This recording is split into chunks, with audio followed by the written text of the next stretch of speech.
సంఖ్యాకాండం 6వ అధ్యాయము 22 నుండి 26వ వచనం వరకు ధ్యానించుకుని ప్రార్థనలోకి వెళ్దాం.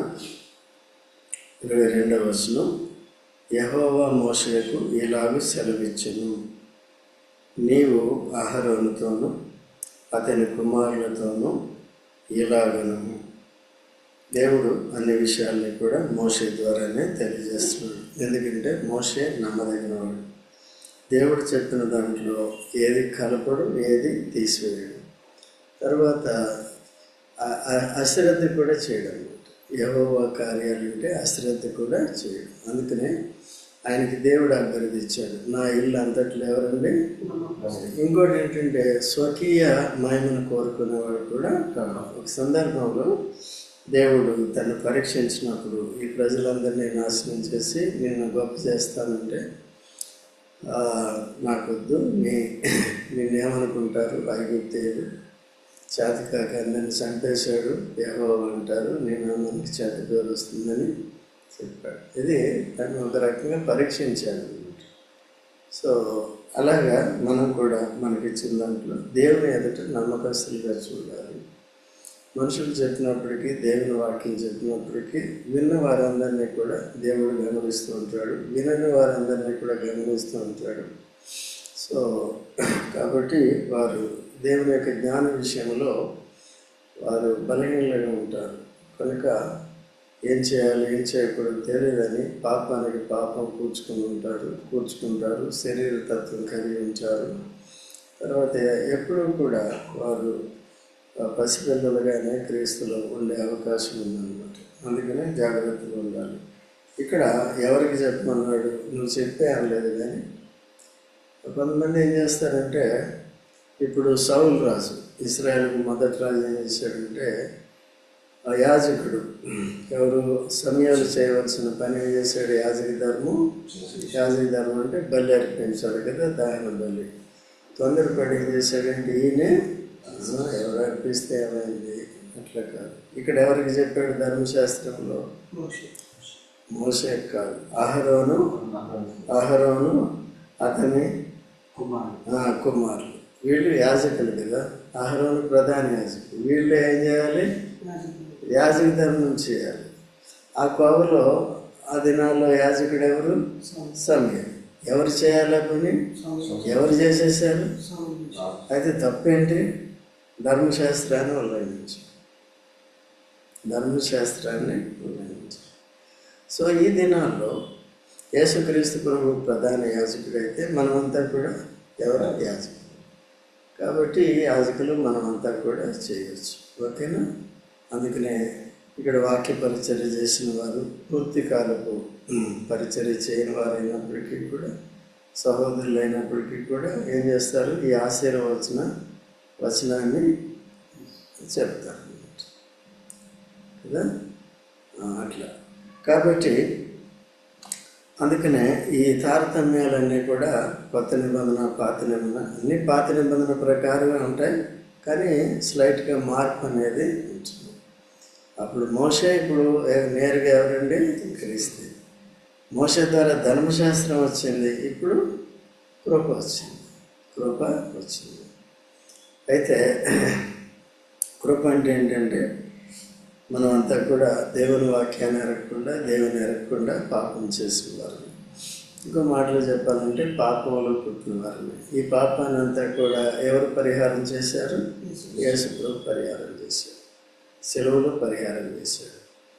ఓకే. యేసు ప్రభు ఎందుకు వచ్చాడు ఇక్కడికి, లోకానికి కృపాసక్తి సంపూర్ణుడిగా వచ్చాడు. ఎందుకంటే కృపనిచ్చి క్షమించి సత్యంలోనికి తీసుకెళ్ళి సత్యాన్ని అనుసరించి మనం నడుచుకోవాలి. లేకపోతే క్రీస్తుకి వేరుగా ఉన్న వారు దేంట్లో లేరు, సత్యంలో లేరు, కృపలో లేరు. ఓకే. ఒకవేళ ధర్మశాస్త్ర సంబంధులు మోషే ధర్మశాస్త్రాన్ని కలిగిన వారు కూడా ఆ ధర్మశాస్త్రాన్ని పాటించలేని పరిస్థితిలో ఉన్నారు. వారు కూడా పాపులైన పరిస్థితిలో ఉన్నారు. అందుకనే యోహాను సువార్త 1:17 ఏం చెప్తుంది, ఎవరైనా చూస్తారంటే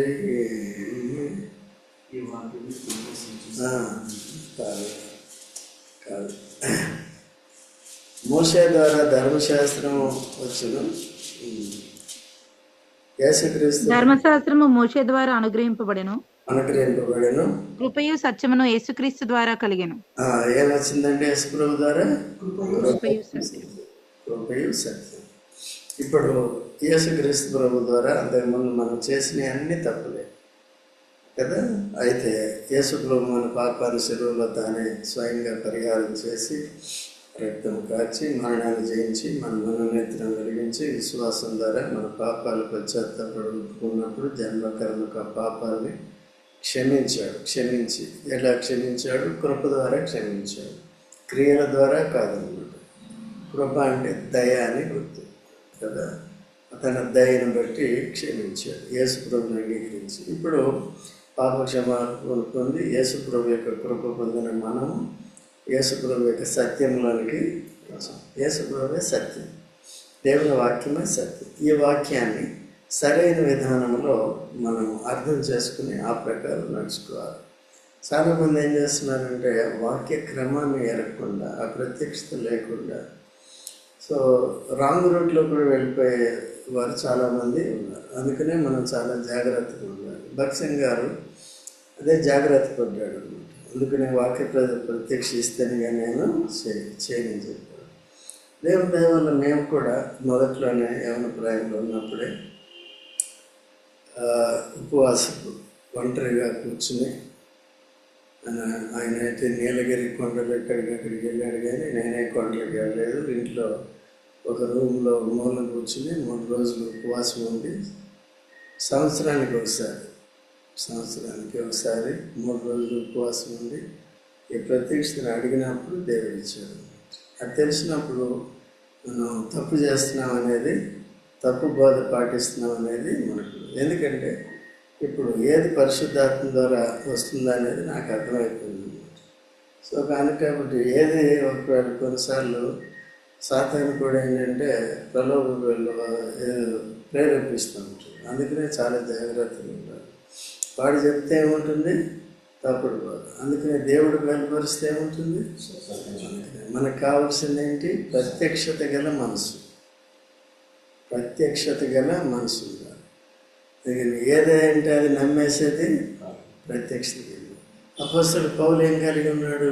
ప్రత్యక్షత గల.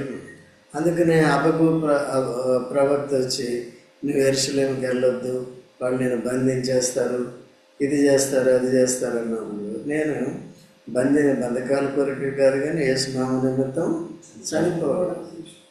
అందరూ ఏడ్చారు, సంఘం అంతా. అయినా వెళ్ళాడు. వెళ్తే ఏమైంది? దేవుడు ముందుగానే యేసు చెప్పాడు కదా, నా నామం నిమిత్తం ఎన్ని శ్రమలు అనిపించాలో ఈయన చూస్తాడు, రాజుల ఎదుట సాక్ష్యం చెప్పాలి. వెళ్ళకపోతే బంధించకపోతే రాజుల దగ్గర సాక్ష్యం చెప్పాలి. సో అలాగా జాగ్రత్తగా ప్రత్యక్షత కలిగి ఉండాలి. తొందరపడకూడదు. నేటి దినాలు చాలామంది తొందరపడుతున్నారు, సరిగ్గా అర్థం చేసుకోలేకపోతున్నారు, ఆ విధంగా వెళ్తున్నారు. తర్వాత రోమీయులకు రాసిన పత్రిక 5వ అధ్యాయం 21వ వచనం చూడండి. రోమీయులకు రాసిన పత్రిక 5వ అధ్యాయం 21వ వచనం త్వరగా చదవమ్మా ఎవరైనా. మరియు విస్తరించినట్లు అపరాధం విస్తరించినట్లు సంవత్సరం ప్రవేశించెను. ఏం ప్రవేశించింది? ధర్మశాస్త్రం ప్రవేశించను. అయినను పాపము మరణమును ఆధారం చేసుకుని అలాగే నిత్యజీవం కలుగుటకై నీతి కృపయు మన ప్రభు అయిన యేసుక్రీస్తు మూలంగా ఏలు నిమిత్తము పాపం ఇక్కడ విస్తరించెను, అక్కడ కృప అపరిమితంగా విస్తరించింది. చూసారు, ధర్మశాస్త్రం ద్వారా పాపం విస్తరిస్తే, ధర్మశాస్త్రం ద్వారా పాపం విస్తరించడం ఏంటి అంటే ధర్మశాస్త్రాన్ని పాటించే వాళ్ళు తక్కువ. నేటి దినాల్లో కూడా ఇప్పుడు కృప ఎవరి ద్వారా విస్తరించింది? ధర్మశాస్త్రం ద్వారా పాపం విస్తరించింది, యేసుక్రీస్తు ప్రభు ద్వారా. అంటే ఇప్పుడు కూడా మనం ఏం చేస్తున్నాం అంటే వాక్యాన్ని ఉల్లంఘిస్తున్నాం. వాక్యంలో రోజు ఉదయం లేచినప్పటి నుంచి కూడా ఏదో పొరపాటు చేస్తున్నాం, దేవుని ఎడల న్యాయం చేయట్లేదు మనం. అయితే వెంటనే ఆ తప్పులన్నిటిని మనం ఒప్పుకున్నప్పుడు కృప ద్వారా ఏమవుతుంది? కృప ద్వారా రక్షణ, కృప ద్వారా పరిశుద్ధత కృప ద్వారానే మనల్ని కొనసాగించేస్తాం. ఓకే, అందుకనే దేవుని కృప మీద ఎప్పుడు కూడా ఆధారపడాలి. అందుకనే పౌలు కూడా దేవుని కృపను బాగా అర్థం చేసుకున్నాడు. కాబట్టి నేనేమై ఉన్నాను, అది దేవుని కృప వలనై ఉన్నాను అని చెప్తాడు. తర్వాత తిమోతికి కూడా ఏం చెప్తాడంటే, నా కుమారుడ యేసుక్రీస్తు యొక్క కృప చేత బలవంతుడు కదండి. అంటే బలహీనతలు ఉంటాయి, యవన ప్రాయంలో ఏదైతే చేస్తూ ఉంటారు తెలుసో తెలియక. కాబట్టి ఏం చేయాలి మీరు? కృప ఉందా నిన్ను బలపరుస్తుంది. పాపం చేస్తే బలహీనుడివే, కృపను బట్టి నేను క్షమిస్తే బలం. అంటే ఊరికి చేసుకుంటూ పోతే కాదు. ఇప్పుడు తిమోతి ఊరికి చేసుకుంటూ పోతే ఆయన బోధకుడయ్యేవాడు కాడు. అర్థమైంది? ఏం చూస్తున్నావు? బోధకుడయ్యా, అది అయిపోయిందిగా చెప్పేసి మళ్ళీ అక్కడే ఉంటావు. కాబట్టి కదా ఎదిగేవాడు కాడు. తర్వాత కాబట్టి నమ్మకమైన పరిచారకులుగా ఉండాలంటే ఎప్పుడు కూడా బలహీనతలు కలిగి బలహీనతల్లో కొనసాగేవారుగా, కృప ఉందని దాన్ని లోకు పెట్టి మనం తప్పులు చేసేవారుగా ఉండటానికి వాక్యాన్ని ఉల్లంఘించేవారుగా ఉండకుండా జాగ్రత్తగా ఉండాలి. సరే, ఇక్కడ వెనక రండి. మళ్ళీ సంఖ్యాకాండం 6వ అధ్యాయంలో ఇప్పుడు యాజకులు ఏం చేయాలంట? అహరోను వారి తన కుమారులు కూడా ఇశ్రాయేలుని ఈ విధంగా దీవించవలెను. ఏమని దీవించాలంట? యెహోవాని ఆశీర్వదించి నిన్ను కాపాడును. మొట్టమొదటి ఆశీర్వచనం ఏంటంటే యెహోవాని ఆశీర్వదించి నిన్ను కాపాడును. ఇప్పుడు కొత్త నిబంధనలో మనం ఏం చేస్తామంటే తండ్రి, కుమార, పరిశుద్ధ. పాత నిబంధనలో ఒక్కటే, ఏంటది? యెహోవా. ఎందుకు యెహోవా? యెహోవాకి కుమారుడు పుట్టలేదు. ఎప్పుడు పుట్టాడు? కొత్త నిబంధనలో పుట్టాడు. అప్పుడు యెహోవా ఏమయ్యాడు? తండ్రి. కుమారుడు ప్రధాన యాజకుడు అయ్యాడు. అర్థమైందండి? ఇప్పుడు ప్రధాన యాజకుడు మనలందరినీ ఏం చేశాడు? యాజకులుగా చేశాడు. తన రక్తం చేత విమోచించి, దేవుని మందిరం అంటే యాజకుల ఆలయం, సో యాజకులుగా చేశాడు. కాబట్టి ఒక రకంగా మనం దేవుని ప్రజలు, ఇంకో రకంగా ఎవరు? యాజకులు. సో నానా రకాలుగా పరిచర్యలు ఉంటాయి. కాబట్టి అవన్నీ చేయటానికి మనం అధికారం పొందాం. సహోదరుల విషయంలో కూడా కొన్ని ఉంటాయి. సహోదరుల మధ్యలో వాళ్ళు కూడా పరిచర్య చేయొచ్చు. కొన్ని రిస్ట్రిక్షన్స్ మాత్రమే ఉన్నాయి, మరీ ఎక్కువ కాదు, కొన్ని ఉన్నాయి. ఓకే అండి. అది ప్రతి సంఘం, స్థానిక సంఘం వాళ్ళు నాయకులైన వారు ఈ ప్రత్యక్షత కలిగిన వారి అందరినీ ఎలా వాడుకోవాలనేది తెలుస్తుంది. అందరూ వాడబడితే సంతోషం కదా. చాలామంది ఏంటంటే సంఘాలు అట్లా అలౌ చేయట్లేదు, డివిజన్స్ క్రియేట్ చేస్తున్నారు కదా. కాబట్టి నేను కూడా ఒక సంఘంలో సేవ చేస్తున్నప్పుడు నేను వాళ్ళని ఐక్యపరిచానన్నా నాకు నుంచి పొమ్మన్నా. ఎవరు? సంఘం పొమ్మలే, నాయకులు. ఐక్యపరచకూడదండి. ఎందుకంటే పౌలు గ్రూపు పౌలు, అపోలో గ్రూపు అపోలో. ఎందుకంటే వాళ్ళు పెద్ద నాయకులు ఏం చేస్తారంటే రిమోట్ దూరంగా ఉంటారు. కాబట్టి ఒక 10-15 సంఘాలు, 100 సంఘాలు వాళ్ళ ఆధీనంలో ఉన్నప్పుడు ఈ గ్రూప్ వారి పక్షంగా ఉండేది ఒకరు, స్థానిక సంఘం పక్షం. అట్లా లేకపోతే వాళ్ళు ఏమవుతుందంటే ఇక్కడ జరిగే వాళ్ళకి చెప్పారన్నమాట. రిపోర్టర్స్, ఇన్ఫార్మర్స్ ఉంటారు కదండి. అంటే వాళ్ళు ఏంటంటే అల్టీరియర్ మోటివ్స్ ఉన్నాయి, స్వార్థపరమైనవి ఉంటాయన్నమాట. అదే అవసరం లేదు. నేను కూడా ఫ్రీగా వదిలేస్తాను, నేను అట్లేం పట్టించుకో. ఒకవేళ ఎవరికైనా నేను అందుకని చెప్పమంట, ఎవరికైనా సేవ చేయాలి కూర్చుని రండి. ఆయన్ని సిద్ధపరిచే ఎవరు? శ్రావణు. ఈయన కూడా పెట్టుకుంటున్నాడు, సూర్యం పెట్టుకోమని సిద్ధపరిచాను. నేను కూడా వెళ్ళి ఆయన పెట్టుకున్నాను చేసి. అర్థమవుతుందండి. అట్లా అయితే మెచ్యూరిటీ లేదు, సరిగ్గా లేదు కాబట్టి వాడి మోటివ్స్ వేరేగా ఉన్నాయి కాబట్టి వాటిని గమనించి నేను చెప్పిన ఒకసారి 2-3 సార్లు చెప్తాను. 1 సంవత్సరం 2 సంవత్సరాలు ఓపిక పడతాము. ముందుగా అదే చేసుకుంటూ పోతుంటే ప్రత్యక్షత ప్రకారం లేదు కాబట్టి వదిలేస్తాం. ఎమోషనల్గా చేయకూడదు దీన్ని సార్. అలాంటప్పుడు సాతానుడు ఏమవుతాడు, పనిచేస్తాడు.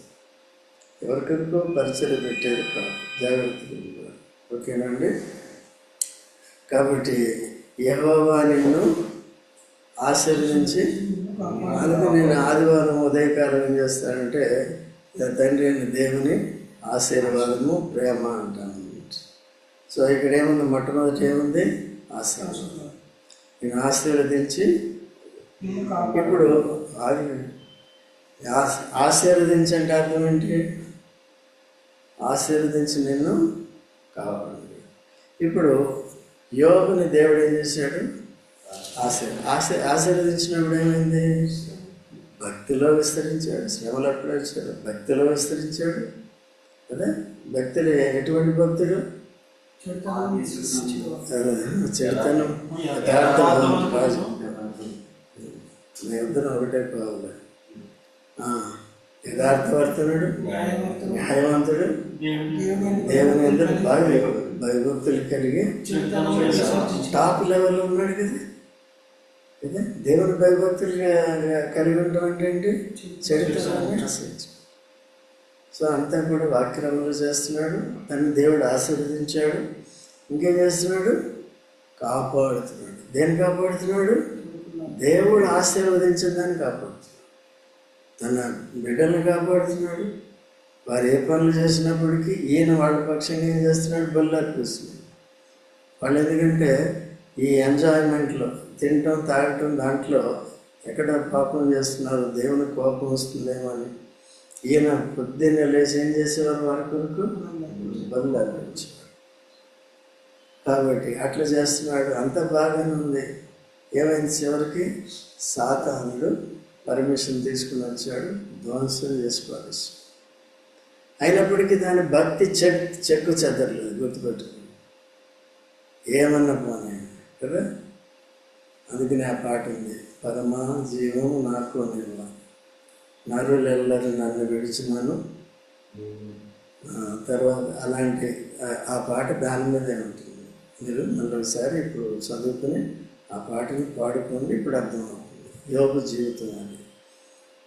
అర్థమైందండి. అన్ని రకాలుగా అదే పరిస్థితి మనకి రాదు. అందుకనే, ఎందుకంటే కృప ఉంది కాబట్టి కాపాడుకోవాలి. కృప ఉంది కాబట్టి నిర్లక్ష్యంగా ఉంటానికి వీలు లేదు. ఇప్పుడు దేవుడు నన్ను ఆశీర్వదించావు ప్రభువా అంటే సరిపోదు. నీ ఆశీర్వాదాన్ని నువ్వు కాపాడాలి. నువ్వు పొందే నిత్యజీవం పొందేవా, అది కాపాడుకోవాలి కదా. తర్వాత నీకు ఇంకేమన్నా ఆరోగ్యం ఉందా, కాపాడుకోవాలి. ఉద్యోగం ఉందా, కాపాడుకోవాలి. జీవనోపాధి, ఉద్యోగం ఉంటే ఉద్యోగమే. దేవుని మందిరం తర్వాత అని ఆ లెవెల్లోకి వెళ్ళిపోయామంటే మళ్ళీ అక్కడ సాతాను వస్తాడు. అందుకనే దినదినము కూడా సాతాను మనల్ని పాడు చేయటానికి చూస్తాడు, యోగం చేసినట్టుగా. కాబట్టి మనం ఎప్పుడు కూడా ఏం చేయాలి, జాగ్రత్త. నీ కొడుకులు జాగ్రత్త పడాలి, కోడలు జాగ్రత్త పడాలి. వాళ్ళు కూడా ఆశీర్వదింపడ్డారా, ఆశీర్వదింపడితే ఏం కావాలి, ఆశీర్వాదాన్ని కావాలి. ఓకే అండి. తర్వాత 25వ వచనం, యెహోవా నీకు తన సన్నిధిని ప్రకాశింపజేసి నిన్ను కదా. యెహోవా సన్నిధి. నిర్గమకాండం 40వ అధ్యాయంలో 3 వర్షాలు చదివండి. నిర్గమకాండం 40వ అధ్యాయంలో మనం చూసినప్పుడు యెహోవా మహిమ మందిరమును కమ్మెను. బాగా చెప్పు, కమ్మెను. ఎప్పుడు కమ్మింది, మందిరము దేవుడు చెప్పినట్టుగా చేసిన కారణం. దేవుడు చెప్పినట్టుగా చేసింది ఎవరు, మోషే. అంత చేయలేదు. ఎవరికి దేవుడు ఏ పని చేయమని చెప్పాడో ఆ పని వారికి డెలిగేట్ చేశాడు, అప్పగించాడు. కాబట్టి అది దేవుడు చెప్పినట్టుగా జరిగింది. కాబట్టి ఎక్కడ కూడా ఒక ఇంచు తక్కువ లేదు, 1 mm మైక్రో mm కూడా తక్కువ లేదు. అట్లా చేశారు. ఓకేనా. కాబట్టి ఆ దేవుని మహిమ ఏమైంది? కమ్ముకు. సో అట్లా దేవుని సన్నిధి మన మధ్యలో ఉన్నప్పుడు మనకి ఎంతో ఆయన ప్రకాశం మన మీద ఉంటుంది, ఆయన వెలుగు మన మీద ఉంటుంది. వెలుగు అర్థమైందంటే దేవుని ముఖ ప్రకాశం మన మీద ఉంటుంది.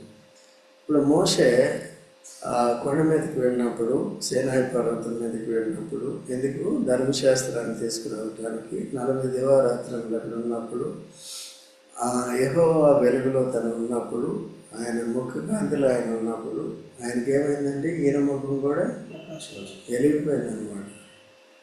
కింద వచ్చి వాళ్ళు చూడలేరు అంతగా. ఎవరు? మా సామాన్యమైన వాళ్ళు, తప్పులు ఉప్పులు చేసేవారు, కింద ఉన్న వాళ్ళు అంతా ఏం చేస్తున్నారు? దాంట్లో ఆయన వచ్చేటప్పటికి తప్పులు చేసిన వాళ్ళు ఉన్నారు, ఒప్పు చేసిన వాళ్ళు కూడా ఉన్నారు. అంటే ఆ విగ్రహంలో పాల్పొందిన వాళ్ళు కూడా ఉన్నారు. అందుకనే పౌలు అంటాడు 1 కొరింథీ 10వ అధ్యాయంలో, అనేకులు దేవునికి ఇష్టలుగా అయోగ్యంగా పాల్పొందారు. అదే ఒకే బండలోనే తాగారు, ఒకే ఆహారం భుజించారు, ఏది మన్నాని, అయినా అయోగ్యమైన ప్రవర్తన. అందుకని అయోగ్యమైన ప్రవర్తన అంటే అక్కడ ఏకంగా సాగారు, అంతా సంహరింపడ్డారు. ఇప్పుడు మనం 3 స్టేజెస్ ఉన్నాయి. ఫస్ట్ ఏమవుతాం? బలహీనం. రెండోది రోగులు. మూడోది అప్పుడు కృప ఏం చేసి 3 స్టేజెస్ పెట్టి అప్పుడు ఒకటే దెబ్బ. అవునండి, అందుకే జాగ్రత్తగా ఉండాలి. కాబట్టి యెహోవా సన్నిధి ముఖ్యమా కాదు? ఇక్కడ రావాలి. వచ్చినప్పుడల్లా కూడా దేవుని సన్నిధి, దేవుని ముఖ కాంతి, దేవుని ప్రకాశము, దేవుని యొక్క జ్ఞానము. అందుకనే దావీదు ఏమంటాడంటే, నేను ఒక కోరిక కోరుకుంటున్నాను, యెహోవా సన్నిధిలో తన ప్రసన్నతను చూడవాలని నా ప్రాణము ఆశపడుతుంది అంటాడు. అర్థమైందా? కీర్తన 29 అనుకుంటాను, 4వ వచనంలో 19 కానీ 29 కానీ చూసుకోండి తర్వాత. ఓకే, దేవుని మందిరం అంటే దూరంగా ఉండాలి. ఇప్పుడు మీరు చూడండి, చాలామంది పాపం కష్టపడుతున్నారు, ఉదయం నుంచి డ్యూటీలు చేసుకుంటున్నారు, అయినా వస్తున్నారు. కొంతమంది పని పాట లేదు, ఏమీ లేదు, దేవుని మందిరం దూరంగా ఉంటుంది. ఇది యవనస్తులు కూడా దూరంగా ఉంటుంది. కొంతమంది చాలా తక్కువ, వాళ్ళు శేషంలో ఉన్నారు, వాళ్ళు నిజమైన యాజకులు అన్నమాట. చిన్నపిల్లలు అయినప్పటికీ ఓకే అంటే అట్లా ఉండాలి. లేకపోతే ఆశీర్వదించి దీవించి ఇది అది అంటే అయిపోతుందా? దానికి కావాల్సింది చేయాలి. లేకుండా ఆశీర్వదించి దీవించని ఒక మాట్లాడి అయిపోతుందా? కాదు. ఏదన్నా ఒకటి అనాలి. చాలామంది ఆశీర్వదించి దీవించాలి మాటలు 2 వర్డ్. ప్లీజ్ కైండ్లీ అంటామా? ఏదో ఒకటే అనాలి. Please help me, kindly help me, ఏదన్నా ఒకటి కదా. ఇక్కడ ఆశీర్వదించి దీవించంటే ఏదన్నా ఒకటి వాడితే సరిపోతుంది. యాక్చువల్లీ కొత్త నిబంధన ప్రకారం ఆశీర్వాదం అంటే ఆత్మసంబంధమైనది, దేవుని అంటే భూసంబంధమైనది. పాత నిబంధనలో దేవుని అనే మాట ఎక్కువ ఉంటుంది, నా కొత్త నిబంధనలో ఆశీర్వాదం అనే మాట ఉంటుంది. ఎందుకంటే ఆత్మ సంబంధమైంది కొత్త నిబంధన. ఆ తర్వాత యెహోవా నీ మీద తన సన్నిధి కాంతి ఉదయింపజేసి నీకు సమాధానము కలుగజేయును గాక. అట్లు వారు ఇశ్రాయేలీల మీద నా నామమును ఉచ్చరించడం వలన చదువు మొత్తం అంతా చదువు. యెహోవా నీ మీద తన సన్నిధి కాంతి ఉదయింపజేసి నీకు సమాధానమును కలుగు చేయను కాక. అంతవరకు చదువు. కాబట్టి తన సన్నిధికి వచ్చినప్పుడు ఏమవుతుందండి? తన సన్నిధి కాంతి ఉదయింపజేసి మనకేం చేస్తాడంట? తన సన్నిధి కాంతి అంటే చూడండి, కీర్తన తెలిసిందే, 119, 105. 119:5. నీ వాక్యము నా పాదములకు దీపమును నా త్రోవకు వెలుగునై ఉన్నది. చూసారండి, నీ వాక్యం ఏంటంటే దీపం. అంటే మనం ఈ లోకంలో నడుచుకోవటానికి, ఆత్మీయంగా నడుచుకోవటానికి, దేవుని సేవ చేయటానికి ఈ చీకటి లోకంలో మనకి వెలుగునిస్తుంది. పాదాలు నడుస్తాయి కాబట్టి ఆ నడవడిని ఏ రీతిగా చేయాలనేది చేస్తున్నాను. అలాగా చేసినప్పుడు మనకి సమాధానం అనేది ఉంటుంది. ఉదాహరణకు దావీదు ఏం చేశాడంటే ధర్మశాస్త్రాన్ని ఎరగకుండా మందసాన్ని తీసుకురావాలని ఆశ కలిగి ఉన్నాడు. మంచిదే, ప్రజలందరూ యాజకులు అందరూ కూడా ఓకే అన్నారు. కానీ దాన్ని ఎలా తీసుకొచ్చాడు? బండి మీద తీసుకొచ్చాడు. ఉజ్జాను ఇంకెవరో ఇద్దరు కలిసి నడిపిస్తున్నారు. ఉజ్జా ఏం చేశాడండి? అది దైవ చిత్తానుసారంగా రావట్లేదు కాబట్టి ఎద్దు ఏం చేసింది? అది జంతువు ద్వారానే మనుషుల్ని దర్శిస్తాడు దేవుడు. బిలాము దేంతో దర్శించాడు? గాడిదతో. పేతురుని దేంతో దర్శించాడు? పేతురుని దేంతో దర్శించాడు? చెప్పండి. కోడితో. కోడేముంది? దేవుడు ఉన్నాడు రో అంటుంది పొద్దున్నే. ఈయనేమంటున్నాడు? కోడి కూసిన తర్వాత అప్పుడు అర్థమవుతుంది. అదే అట్లా. కాబట్టి ఇలాగా చేప ద్వారా మాట్లాడాడు, దర్శించాడు ఎవరిని? యోనాను. సో కాబట్టి నన్ను ఎలా దర్శించాడు? ఓకే. లేకపోతే మనల్ని కూడా అటువంటి పరిస్థితులు, ప్రతికూల పరిస్థితులు కూడా తీసుకుని వెళ్తాడు. సన్నద్ధ కాంతి అలాగా ఇప్పుడు ఎప్పుడైతే అలా తీసుకొచ్చాడో వచ్చి మరణం కారణమైందో అనే సమాధానం ఉందా? ఎప్పుడు వచ్చింది సమాధానం? ధర్మశాస్త్రాన్ని చదువుకుని బాగా కంఠస్థం చేసుకుని దాని ప్రకారం తీసుకొచ్చాడు. ఇప్పుడు ఏం చెప్పాడు? మొదట్లో ఏమో తీసుకురావాలి, మీరేమంటారంటే అందరూ రాజా మంచిది వెళ్ళమని ఒక్కరు కూడా చెప్పిన వాళ్ళు లేరు, ఇలా తేవాలి. బండి తీసుకొచ్చారు. రెండోసారి ఇప్పుడు ఇది లేవీయులు మాత్రమే దీని భుజాల మీద మోసుకురావాలి అని అప్పుడు అర్థమైంది. అసలు మందసం ఎలా ఉంటుంది, దానికి కమ్మిలు ఎలా ఉంటాయి అని అట్లా అంతే నిల్లు అనమాట. ఎవరు? మళ్ళీ రాజు. విశ్వాసం బాగా అన్నీ బాగున్నాయి, లేఖనాలు లేకపోతే ఏమవుతుందండి? చేసిన పని ఫెయిల్ అయిపోతుంది, సమాధానం అనేది అందుకని. ఓకే. కాబట్టి దేవుని సన్నిధికి వచ్చినప్పుడు దేవుని వాక్యం యొక్క జ్ఞానాన్ని దేవుడు మనకి బోధిస్తాడు. అట్లా బోధించి దాన్ని పాటించినప్పుడు మనకి వస్తుంది సమాధానం అనేది వస్తుంది. దాన్ని వాక్యాన్ని వినకుండా లేకపోతే విని దాన్ని పాటించకుండా ఉంటే సమాధానం అనేది. అందుకనే ఈ రకంగా జనులందరి యొక్క ఆశీర్వాదం అంటే ఇది పెద్ద బాధ్యత అన్నమాట. జనులందరూ వారికి ఆశీర్వాదం ఉండాలంటే సరే, సంఖ్యాకాండంలో ఈ విధంగా ఆశీర్వదించారు కదా. మరి ఈ ఆశీర్వాద ప్రకారం వాళ్ళు కాపాడబడ్డారా? వారు కరుణించబడ్డారా? వారు దేవుని యొక్క సమాధానం కలిగి ఉన్నారా? ఎందుకు? దావీదు చేసినట్టే పొరపాట్లు చేశారు. తప్పు చేసినప్పుడు సమాధానం. దావీదు వ్యభిచారం చేసినప్పుడు ఏమైంది? సమాధానం కోల్పోయాడు, రక్షణ ఆనందాన్ని కోల్పోయాడు, లోపల కలవరం. మనం కూడా పరిశుద్ధాత్మకి సెన్సిటివ్గా ఉన్నప్పుడు చిన్న తప్పు, ఒక మాట, నేను కూడా ఒక మాట ఉద్రేకంతో చెప్పేసామనుకో, వెంటనే లోపల ఇది ఇప్పుడు కాదు, ఎప్పటి నుంచో నేను వాక్యం చెప్పిన తర్వాత పైకి వెళ్ళానంటే ఇంక లోపల గుండె కదిలిపోతూ ఉంటుంది. ఈ మాట ఎందుకు మాట్లాడు, ఈ మాట ఎందుకు మాట్లాడాడు, ఇదంతా నీ ఉద్రేకంతో వచ్చింది. అర్థమైంది? ప్రభువా క్షమించు అని చెప్తాను. మళ్ళీ నెక్స్ట్ మీటింగ్లో దాన్ని మళ్ళీ సవరించుకుంటాం. అంటే ఇట్లా అర్థమవుతుందండి. సో ఇలాగా మనం ఏం కలిగి ఉండాలి? ఒకటేనా? అదొకటేనా? ఆశీర్వదించి నిన్ను ఫస్ట్ ఆశీర్వదించే ఆశీర్వాదం కాపాడు. రెండవది ఆయన కరుణ దేవుని యొక్క క్షమాపణ వెంటనే పొందాలి. మూడవది సమాధానం కలిగి ఉండాలి. ఓకేనండి. దేవుని వాక్యాన్ని వినడం ద్వారా పాటించడం ద్వారా ఆ విధంగా మనం జాగ్రత్తగా ఉండి దేవుని ఆశీర్వాదం, సమాధానము, దేవుని కరుణ మన మీద నిరంతరం నిలిచేటట్టుగా జాగ్రత్త పడదాం. ప్రార్థన చేసుకుందాం.